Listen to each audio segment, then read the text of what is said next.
નથી જોતા, ગાયું જ રખડે છે. જેને તમે ધર્મ હારે જોડ્યા એની હારે જ અન્યાય કરો.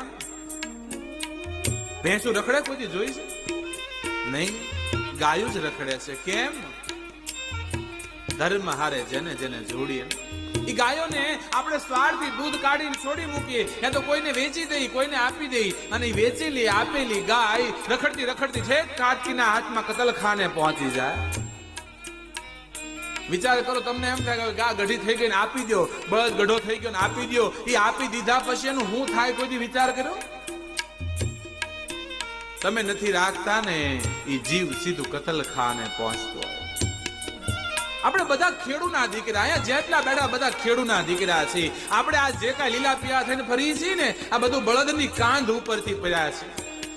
આપણા બાપ દાદાઓએ પોતાની જમીનો ખેડવા હાટુ બળદો હાંક્યા, અને બળદની કાંધ ઉપર આપણે આ સુખી છીએ. મોટામાં મોટો આભાર હોય તો એ બળદોનો છે.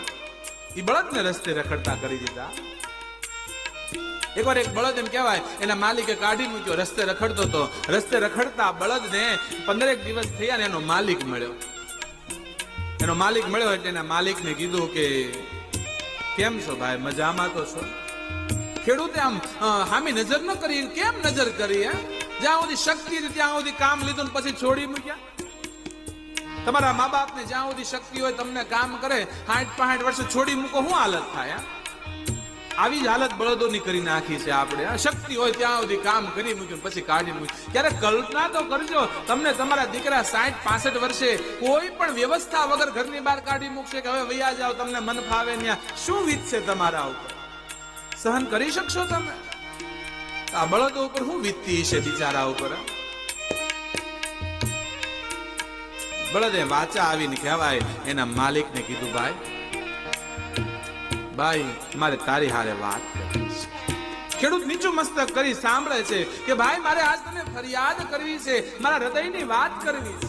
મારે તે દિવસે તું મને મેકવા આવ્યો ને તેથી આ શબ્દ મારે કહેવાતા પણ કહી ન શક્યો, કારણ મારા પેટમાં તારો ઘરનો ખોરાક પડ્યો હતો. તારા ઘરે ખાઈ નીકળ્યો હતો ને, મારા પેટમાં તારું અન્ન પડ્યું, હું તને કહી ન શક્યો. આજ મારે મારા હૃદયની વાત કહેવી છે. ભાઈ જે દિવસે મારો જન્મ થયો તારા ઘેર ગાયના કુખે વાસડા તરીકે, ભાઈ, અને જે લાડકોડથી તે મને મોટો કર્યો, દીકરા કરતા હવાયો તે મને રાખ્યો હતો. મોટો થયો અને મારો પરિવાર હોય જાણે મારું ઘર હોય એમ હું તારા ઘરના કામ મળ્યો કરવા. યુવાન થયો તે નાદ મોડા નાખ્યા, કાંધે દોહરું નાખ્યું. ભાઈ રાત દિવસ જોયા વગર તારા ખેતીના કામ કર્યા. સવારે વહેલા 4 વાગે પાટું મારી ઉભો કરતો, 4 વાગે ઉભો થતો, હાલતો થતો તો ભાઈ નહોતું મેં કીધું મને થાક લાગે છે, મને ભૂખ લાગી છે. એક પણ ફરિયાદ કર્યા વગર તારા ઘરના કામ કર્યા હતા. ભાઈ ધીમે ધીમે ધીમે ગડપણ આવવા લાગ્યું. તે દિવસે તારા ઘરે ટ્રેક્ટર આવ્યું ને તેથી મને એમ હતું કે હવે મારા દિવસો ભરાઈ ગયા. પણ ભાઈ મને વિશ્વાસ હતો, ભરોસો હતો, તું મારો બાપ હતો. બાપ દીકરાને થોડો કાઢે? ધીમે ધીમે ધીમે ટ્રેક્ટર આવ્યું, મારો ઉપયોગ તે ઓછો કરતો ગયો. ભાઈ મારી ઉપેક્ષા કરવા લાગ્યો. મને થયું કે હશે મારા નસીબ, પણ ભલે જે મળે કોળી મુઠ્ઠી ખાય, તારા ઘરમાં પ્રાણ છોડવા હતા મારે. ધીમે ધીમે સમય વીતવા લાગ્યો અને એક દિવસ ભાઈ સાંજે વાળું કરતા કરતા તારી પત્નીએ કીધું તું કે હવે આ બળજાને ક્યાંક મેકી આવો તો હારું ખિલ્લો ખાલી થાય. તેથી ભાઈ સાચું કહું ને, આખી રાત મને ઊંઘ નહોતી આવી કે શું મારા દિવસો પૂરા થઈ ગયા હવે. પણ મને ભરોસો તારી ઉપર હતો, તું મારો બાપ હતો ને, કે ગમે એમ થાય પણ તું મને કોઈ દી છોડીશ નહીં. ભાઈ પણ સવારમાં તે મારા ખીલેથી જ્યાં ગાળ્યો કાઢ્યો ને ભાઈ, જે આઘાત લાગ્યો તો મને કે આ ઘરની બહાર નીકળ્યો એ પેલા અહીંયા પ્રાણ વયા જાય તો હારું. મારા એક પણ વખત મારો વિચાર ન કર્યો શું થશે મારું, કોણ રાખશે, શું ખાવા મળશે.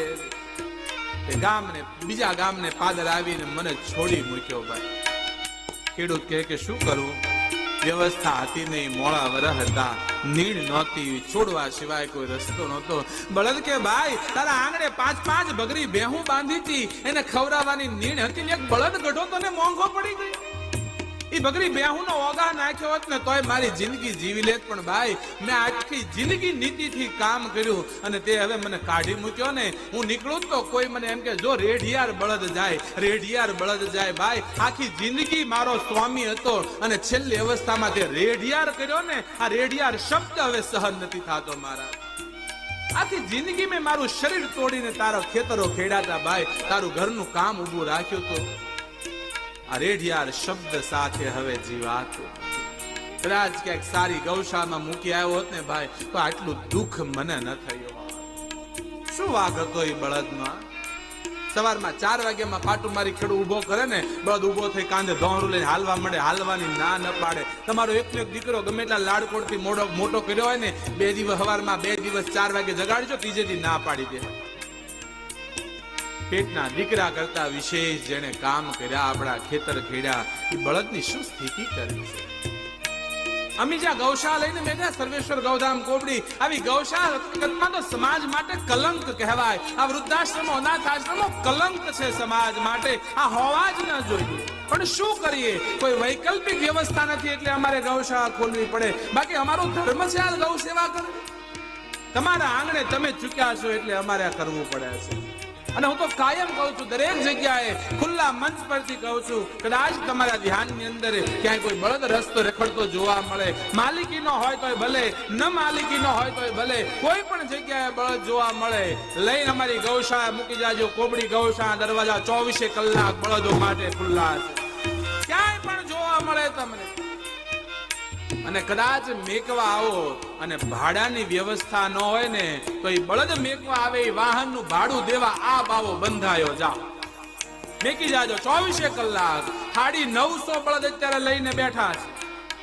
950 બળદ હાલમાં છે ને કદાચ 9000 થાય તો કાળુભાઈ આપણી તૈયારી છે. અમારું કોબડી ટૂંકું ન પડે કોઈ. જરૂર છે આ બાબતમાં હવે થોડું વિચાર કરવાનો. શું વાગ હતો એ ગાય? તમે ક્યારેક વિચાર કરો, આપણે હિન્દુ છીએ, હિન્દુ ધર્મની અંદર જે 16 સંસ્કાર છે ને, એક પણ સંસ્કાર ગાય વગર શક્ય નથી.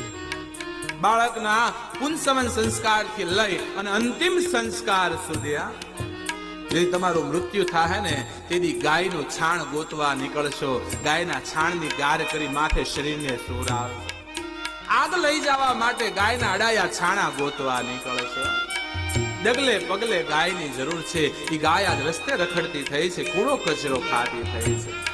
ખાટકી લઈ જાય, એને મારી નાખે, કાપે, એના ટુકડા કરી અને ભર બજારની અંદર ગૌમાન